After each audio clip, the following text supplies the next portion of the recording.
What up, YouTubers? This is Evan Jarvis for Grips.com coming at you with another video. We are continuing the Partypoker Bankroll Challenge.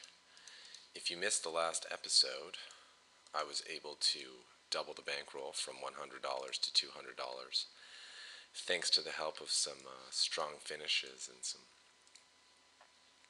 higher than I should have been playing buy and sit and goes. But hey, when things work out, we don't really question the rhyme or reason. We just be happy that things went good. So yeah, now we're working with $200, and I was tempted to go and play the 10 and a quarter games, but I know that would have been reckless of me. That wouldn't have been very responsible. Good bankroll management. So I'm just playing 5 cent, 10 cent again. Try to win some stacks today, and getting check raised on the turn. I'm a full top pair. I'm not a bitch. I just don't think he's check raising with worse. He would probably check call with the worst hands. And I think today I'm just going to open to 30 cents from all positions just to save time. In some of the other videos I was making it 25 cents on the button, also going min on the button, but playing 8 tables, even though you can only see 4 of them, means I don't really have time to spend a lot of time on each action. So I'm just trying to grind this as efficiently as possible. Because Partypoker gave me a bonus, so I need to grind that shit out. Yeah, just a $100 match bonus, which will definitely help with the challenge. This game's getting short-handed on table 3, but I have a feeling that reality is a bad player, because he just min bet the flop and then bet like 3x pot on the turn, and you don't really see any regulars doing that. So I'm going to assume that he's a soft spot and ride this game out for sure. So the cool thing about short-handed play is that the shorter the game gets, like the fewer the players that are in the game, the more often you'll get to play hands with the fish. Like in a 6 max game, the fish is in the big blind once every 6 hands, whereas in a 3-handed game, they're in the big blind once every 3 hands, and they're in the blinds 2 hands out of 3, and they just have to play more hands overall, and you're going to get more opportunities to play with the fish. Likewise, it would make pretty good sense that you'd want to get a fish heads up because you get to play every hand with the fish. Pop up the suited Kevin. Looks like we got some action players on table 4 as well. And for those of you who are curious why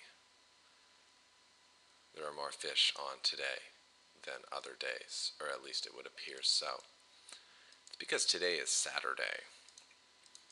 And you know what happens on Saturday?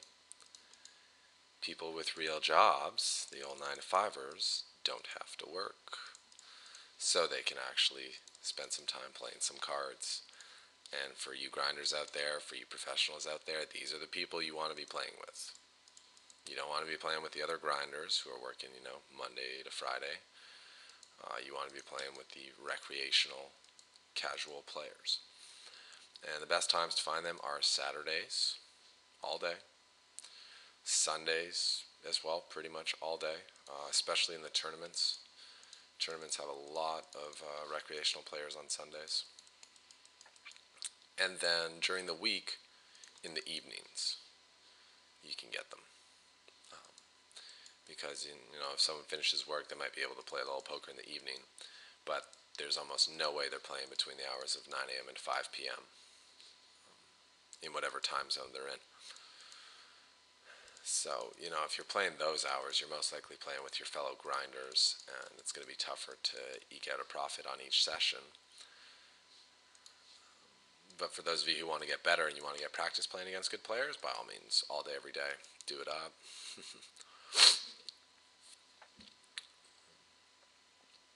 But if say you only want to play a few times a week, you might as well look for those softer times, evenings during the week, especially Friday and Saturday, because the guys who are grinding hardcore during the week generally need to blow off some steam, and we'll be going out on the weekend nights, so you don't have to worry about them, and you just get a lot of drunk people coming through, which is generally a good thing. Oh my God, pocket queens, action. Hopefully, action.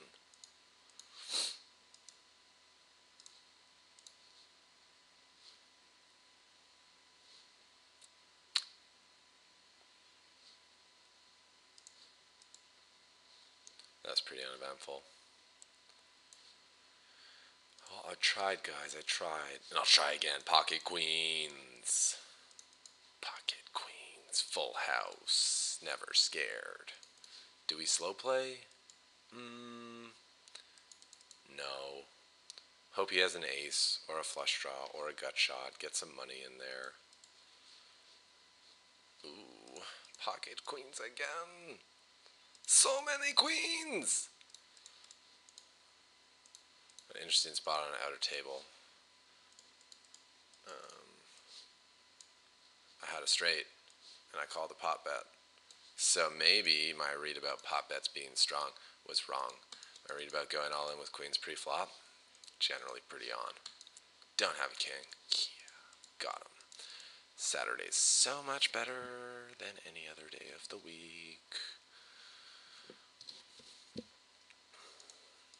Even if this guy rips and fucking snap calling. Full house, man. Full house. Alright. Maybe I should do my bankroll challenge on the weekends and Free Money Friday exclusively to make the challenge as speedy as possible.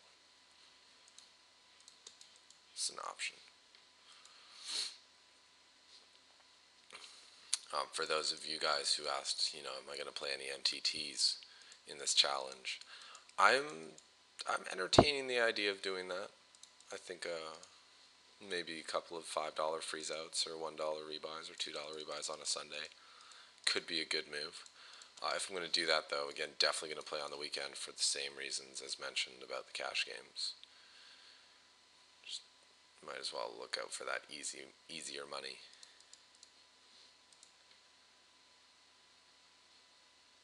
Schlim, schlim.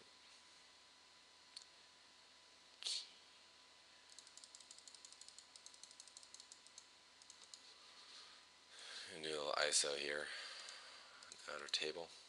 A couple guys limped, and I don't really want to play the king-queen multi-way, so I'm just going to ISO this guy, and he's going to be like, nah, bro, I got it. And I'm like, okay, bro. I will fold then.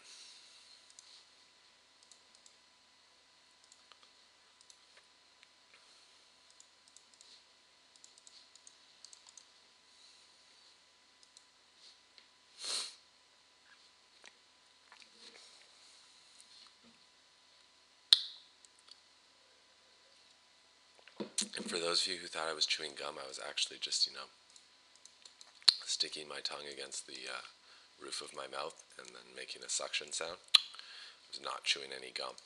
And I never eat during recording because that is extremely unprofessional and rude to the viewers. And I respect you guys. I want to give you as quality of a training experience as I can within my power. I'm not a Superman. JJ, we're okay.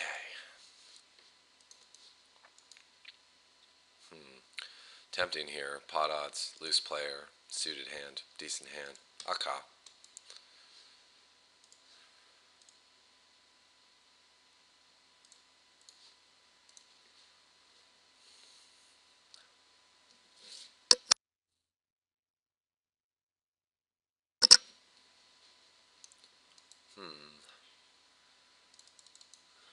I guess we'll try to pop off a set on table one.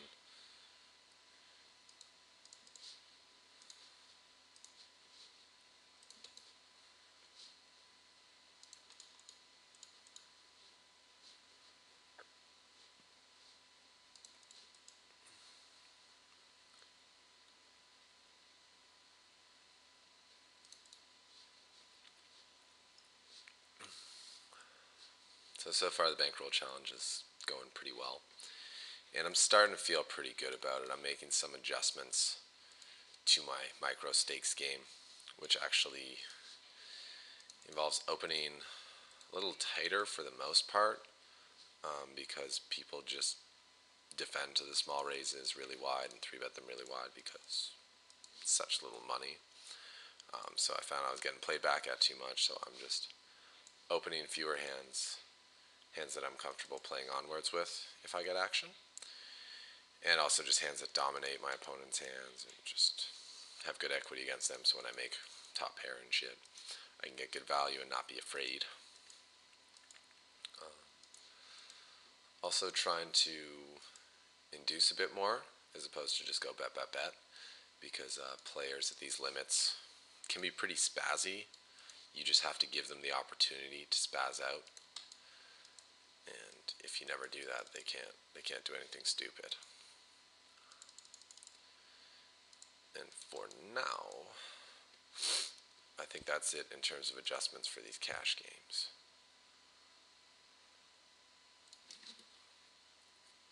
But I'm interested to see when I get to 10 and a quarter, how people are going to be playing there.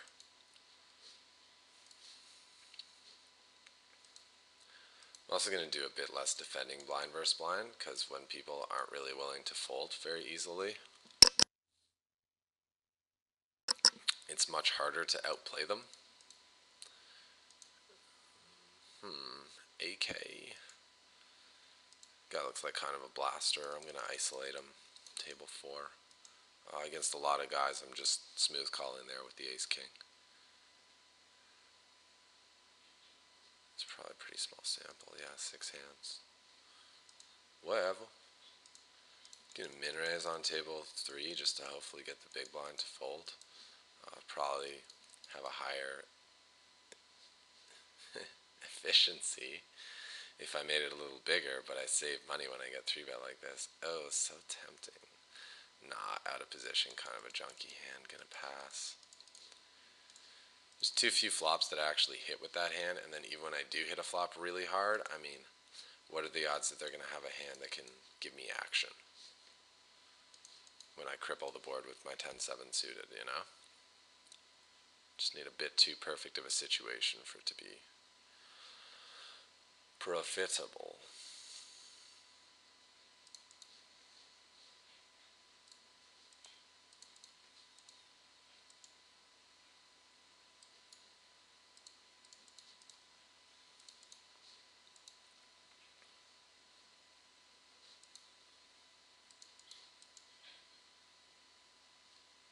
And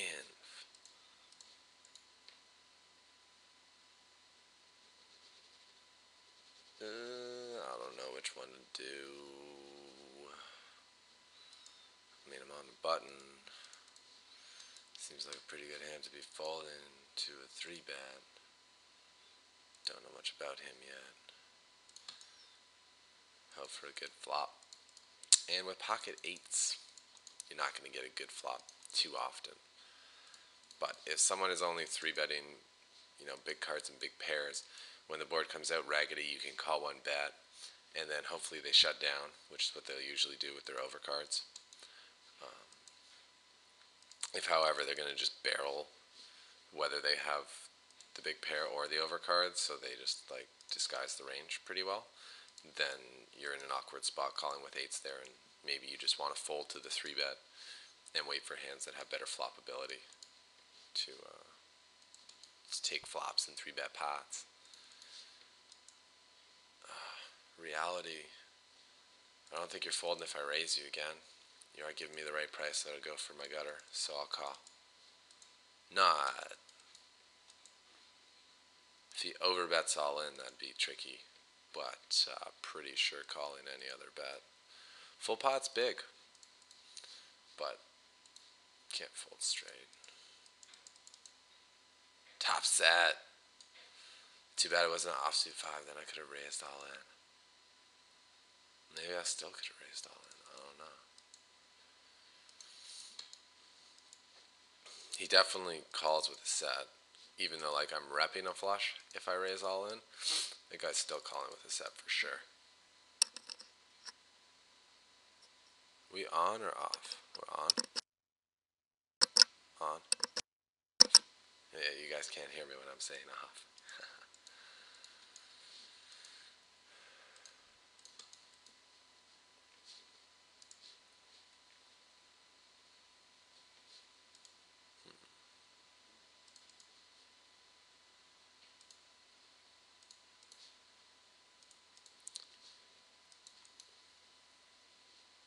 Starting to get more used to the software too, which helps.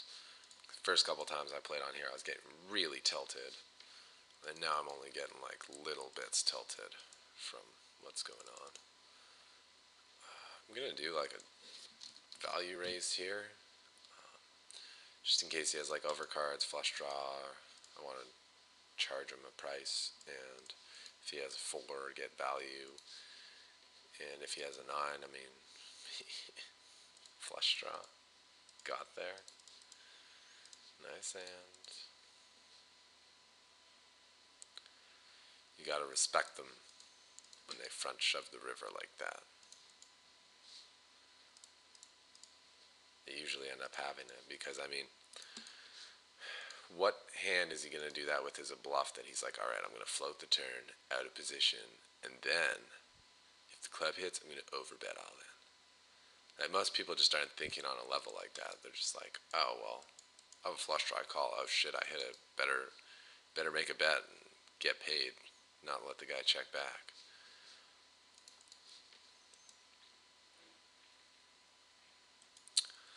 Gonna bet on table 1. If he doesn't have a heart, pretty much has to fold.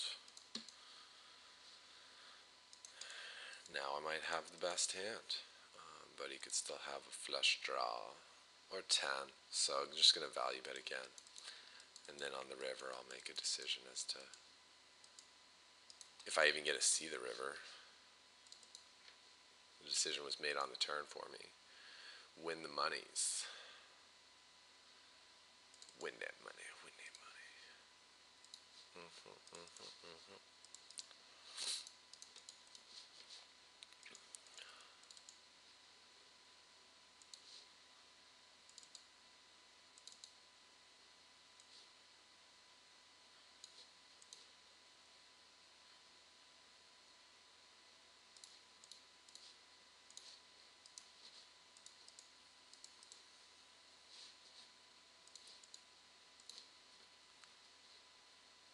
Outer table.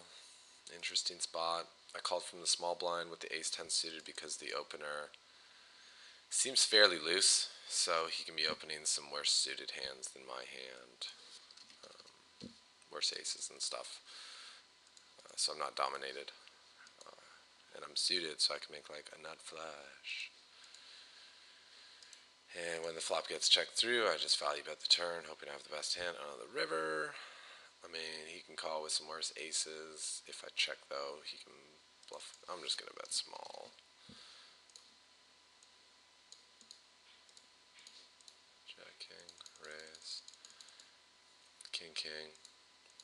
3-bet. Got the value. King, queen suited, ISO.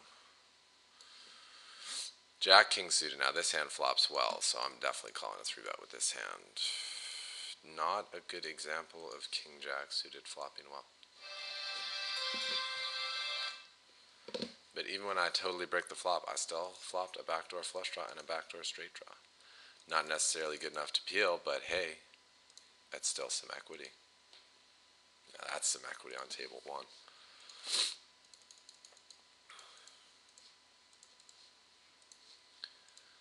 Fold.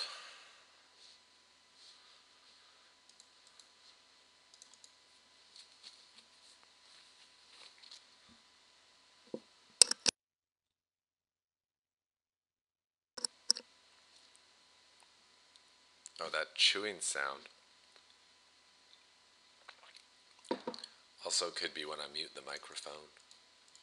It does make a little click.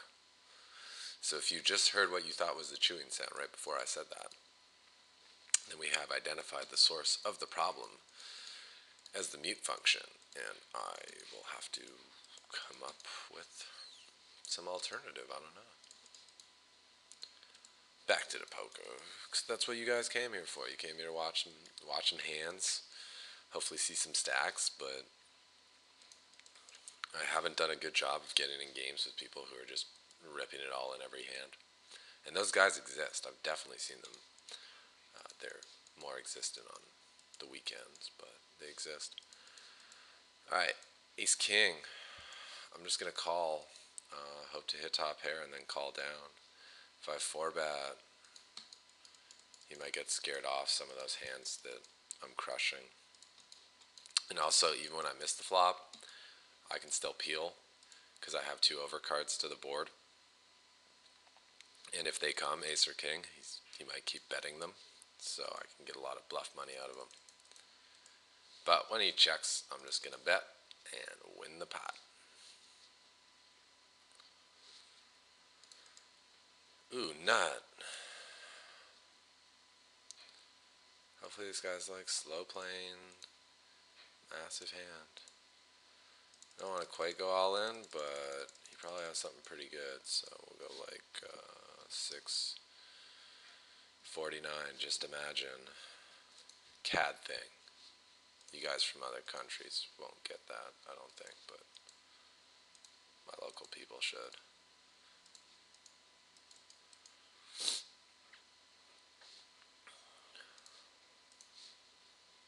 Yeah, I call. Yeah. I think when he puts in that re-raise on the river, he's almost always going to have the same hand as me. When he just leads for pot, he's not necessarily going to have it. Another adjustment I made is I'm not opening as many hands from the small blind. I just find people aren't really folding enough, and post flop they're not folding enough. And I'm not doing enough like fancy stuff to justify all the hands that I'm trying to open blind versus blind. So I've removed a bunch of those for this challenge. Lowered down the variance for sure. This guy likes to 3-bet. If we were going to play a longer session, I might 4-bet him. Just to let him know that I'm not going to be just like pushed around and walked all over. And so he might slow down with his 3-betting for the rest of the session. But given that this video is going to go for another like 10 mins, 15 mins, no need to take a chance. And that's something you guys should be thinking about, is game flow and dynamics between you and the other players at your table. And if there's anything you want to do to affect that dynamic. Like, I got a dude who's a wannabe of my roomie. Nuts and Ho, 111. Not quite as good as the real one, Bets. Or maybe you are, but playing pretty small stakes, so probably not.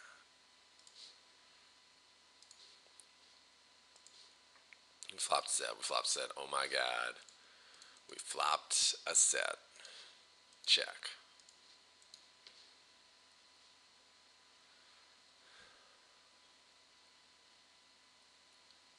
Oh, he's overbetting. Min raise like an idiot. That's what we gonna do. So bad. But when he overbets, he's like never folding.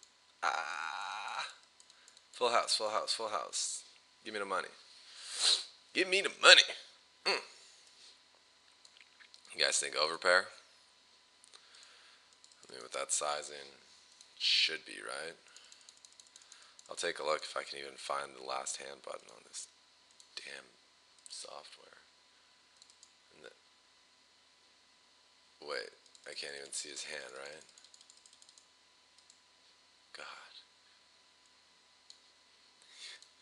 God. Worst. Worst software ever. I mean, it looks fun. I'll give him credit for that. It's very like friendly looking software, very innocent, but functionality is just not up to speed with the industry standard. Here I'm just going to call. This guy's pretty passive, so he might even have a better hand than the jack. And I'll probably call the river, though, because turning top pair an over pair to the original board. Usually pretty decent. Man, full pot. Guy's aggression's 1. I'm gonna fold. How big is his hand sample? 29 hands, and he's like, never bet? Yeah, I'll fold. Gotta respect those statistics. That's what they're there for. Man.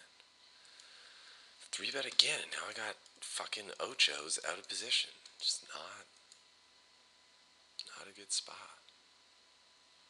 Honestly, if I was like really gonna session for a while, depending how Dovish is playing, I might consider leaving this table. I have 2 players in position on me who are 3-betting me fairly aggressively, which makes it much more difficult to just play my game and make that money.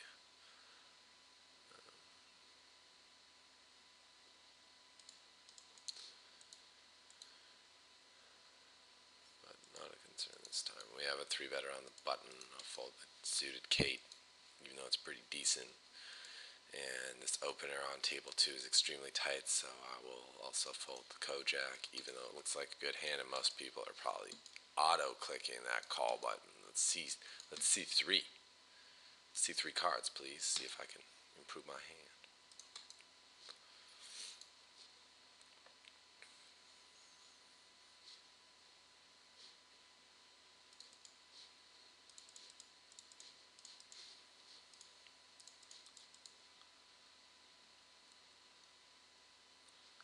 And just to mention that in just over a week from now, we're going to be starting the free coaching, free student seminar sessions, whatever you want to call them. So if you haven't yet, make sure you give us a like on Facebook, facebook.com/grips, as that is all you need to do to qualify your name for entry into this promotion. And if you are one of the people who is randomly selected, then you will get a free 45-minute sweat session from me. So you'll play, and we can shoot the shit, talk strat, talk whatever you want to talk about, because those 45 minutes are yours. And hopefully you can learn something, or make some money, or both, or whatever. How did that guy just get stacked with ace-5 offsuit? Silly. Oh wow, 3-way all in. Shit cray.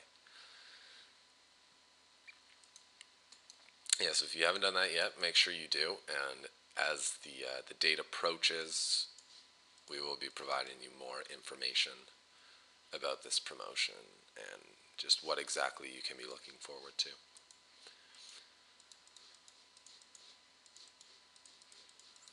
In terms of software, if you want to be prepared, get TeamViewer. You're going to need it. And you need anything else? No, you probably want Skype too. TeamViewer and Skype. Go ahead and get both those programs. Because even if you're not selected for the first round, we're going to run the promo for a little bit. So odds are, if you are someone who's already following Grips regularly and you're really down with us, then you'll probably find your way onto the show. I'm going to make it my goal to make sure that all of our fans get some sort of attention. It's a lofty goal. It's probably not quite achievable, but I'm going to do my best to come as close as possible to getting that done. Because I love you guys, The same way I hope you love me, platonically, not anything else. Obviously. This guy is fucking crazy. Min-bet. 4x pod. Kyle. No thanks, buds. You got it.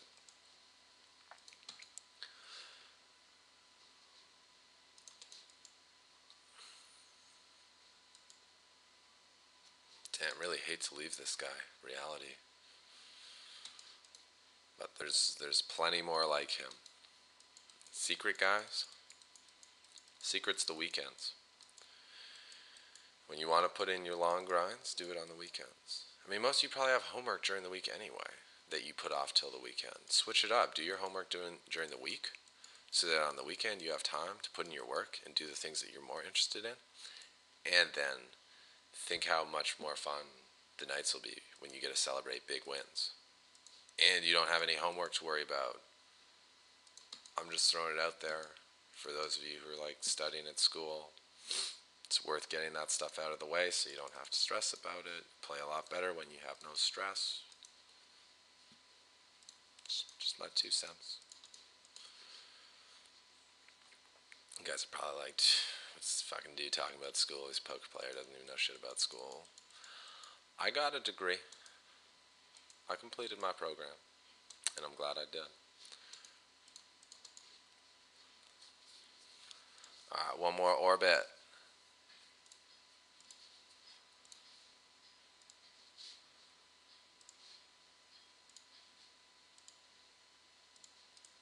Currently we're up about a buy-in, maybe a little bit more, so that's a successful grind. We got a buy-in, we got some party points, we got some points towards the bonus, so making money, and we got more stats on some of the opponents we might be running into later days, so we're building up that database, and a lot of good stuff happening.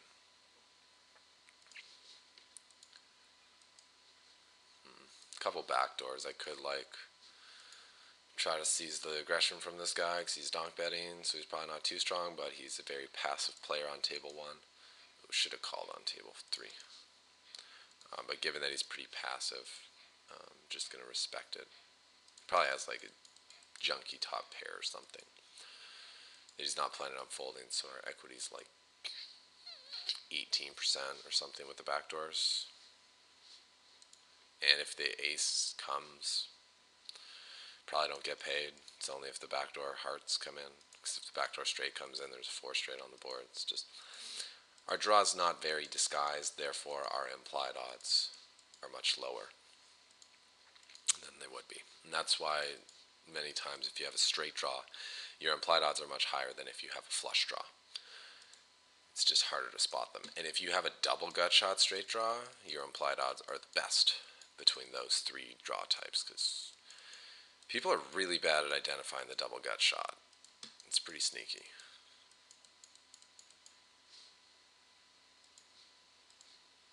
If you haven't ever flopped a double gut shot, well, you gotta start playing some gappers. The best part about playing gappers is flopping the double gut to the double nut.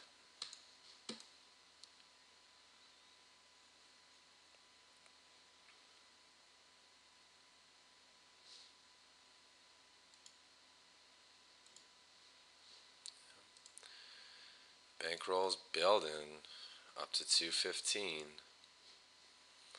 and if I have the time to play a session, I think I'll do some tourneys, because that's the way to really turn it from something small into something huge. And if I'm able to do that, then I can start playing some real stakes cash games, kind of like what I did with the sit and go, taking a shot at that $20. But the MTT is just an even larger scale, and you don't need to invest as much to get an even bigger payoff. So that's a pretty attractive option. And the competition is just terrible. Like, it's so soft in those things. So if you can find like a good structure, small buy-in tournament, it's a good way to inflate that bankroll. Just make sure you have a couple of buy-ins. So if you run bad the first time you try the MTT, you're not out of the game. Always got to have some skin in the game.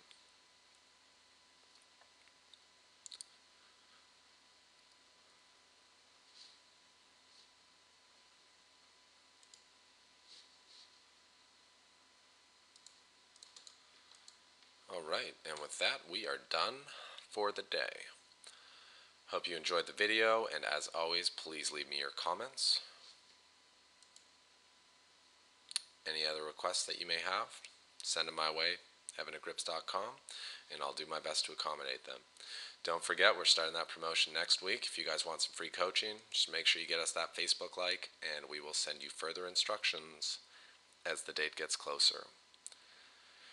I can't wait for September. I hope you guys are excited as I am. It's gonna be a fun fall season, and we're all gonna learn a lot and make some money. So it's gonna be great. If you're not excited, get excited. All right, this has been Evan for Grips.com. Hope you guys have a great day. I'm done with my session, so now it's your turn. Go out there, get stacking.